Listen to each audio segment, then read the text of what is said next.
তোফাজ্জলের কি ভুল ছিল? বেরিয়ে আসলো আসল সত্য। হারুন আঙ্কেলের ভাতের হোটেল থেকে আসামিরা বেঁচে ফিরলেও এই মেধাবী স্টুডেন্টদের ভাতের হোটেল থেকে কেউ জীবিত অবস্থায় ফিরে আসতে পারে না। তাদের নির্মমতা ডিবি হারুনকেও হার মানায়। একটা মানুষকে ভাত খাওয়াই মারে, তারপর আবার ভাত খাওয়াই আবার মারে, এটা কোন ধরনেরই? আর সেখানে তো সে অসুস্থ একটা মানসিক রোগী, সে কোনো অন্যায় করে না, অপরাধ করে না, সন্দেহের বসে একটা মানুষ এরকম মারবে? ওরা হলো 4 জন ফ্যামিলিতে, ওর বাবা মা আর 2 ভাই। ওর বাবা মারা গেছে রোড অ্যাক্সিডেন্টে, মা মারা গেছে ক্যান্সারে।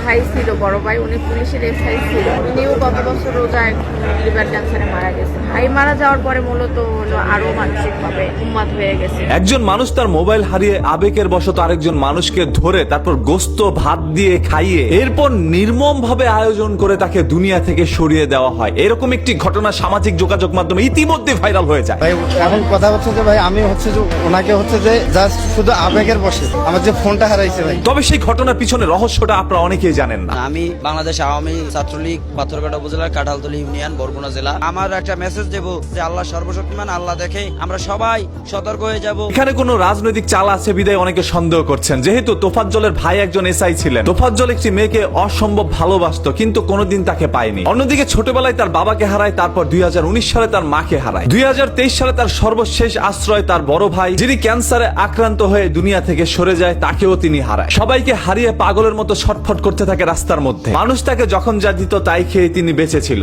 একটা সময় কিন্তু তোফাজ্জল দেখতে যেরকম স্মার্ট ছিল সেরকম ভাবে তিনি একজন মেধাবী ছাত্র ছিলেন। তবে দুনিয়ার নির্মমতায় তিনি একসময় পাগলে পরিণত হয়। হাঁটতে হাঁটতে ঢাকা বিশ্ববিদ্যালয়ের মধ্যে ঢুকে যায় খাবারের জন্য। যেহেতু তিনি খালি গায়ে ছিল, মানুষ ভেবে নিয়েছিল ও একজন চোর। তারপর পকেটে হাত দিয়ে বলতেছে, আমার তো মোবাইল ফোনটা হারিয়ে গিয়েছে, এখন ওই এটা চুরি করেছে। ভাই ধরে নিলাম আপনার মোবাইল ফোনটা হারিয়ে গিয়েছে, এখন আপনি কিন্তু অনেকটা উত্তেজিত। আপনি যদি আসলে উত্তেজিত হয়ে থাকতেন তাহলে আপনার টাকা খরচ করে কেন আবার তাকে হোটেলের মধ্যে নিয়ে ভাতের সাথে গোস্ত খাইয়ে আদর যত্ন করে একত্রে অনেক মানুষ হয়ে ভিডিওগুলো করলেন। সামাজিক যোগাযোগ মাধ্যমে সেই ভিডিওগুলো আপনারা রাতারাতি ছড়িয়ে দিলেন। তবে কিছুক্ষণ পরে বেরিয়ে আসলো আরো কিছু ভিডিও, যেখানে দেখা যাচ্ছিল 2 হাতের মাঝখানে একটি লাঠি দিয়ে তারপর অন্য পাশ থেকে চাপ দেওয়া হচ্ছিল। হাতের প্রত্যেকটা হাড় ওইখানে ভেঙে দেওয়া হয়। শরীরের প্রত্যেকটা অংশের মধ্যে আপনাদের নির্মমতার দাগ পড়ে যায়। তোফাজ্জলকে যখন এরকম নির্মম ভাবে আঘাত করা হচ্ছিল তখনই ও কিন্তু চিৎকার করে কান্নাকাটি করছিল না, কারণ ও একজন মানসিক ভারসাম্যহীন মানুষ। যার কারণে আঘাত করলে যে চিৎকার করতে হয় সেটাও তোফাজ্জল জানতো না। এক পর্যায়ে তোফাজ্জল আর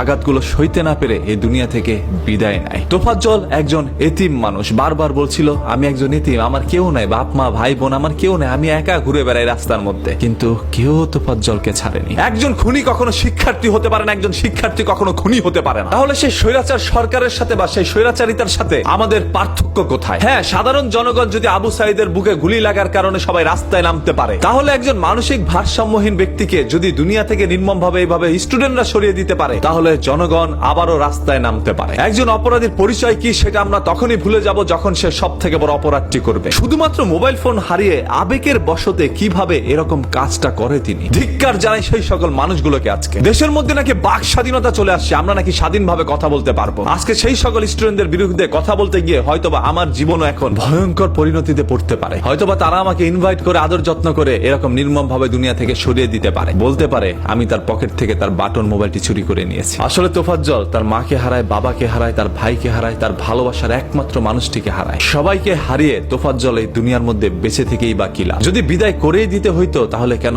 ভাত খাওয়াইলেন? সর্বশেষ কথা একটাই, প্রত্যেকটি ঘটনার পিছনে রাজনৈতিক কোন চাল রয়েছে। এই দেশ কি আরো ভয়ঙ্কর রূপ নিতে যাচ্ছে? প্রত্যেকটা দুর্ঘটনার পিছনে সেই ছোট্ট ঘটনাটি কি? প্রত্যেকটা চক্রান্তর পিছনে সেই বড় চক্রগুলো কারা? বের করুন, দেশের মধ্যে শান্তি ফিরে আসবে ইনশাআল্লাহ।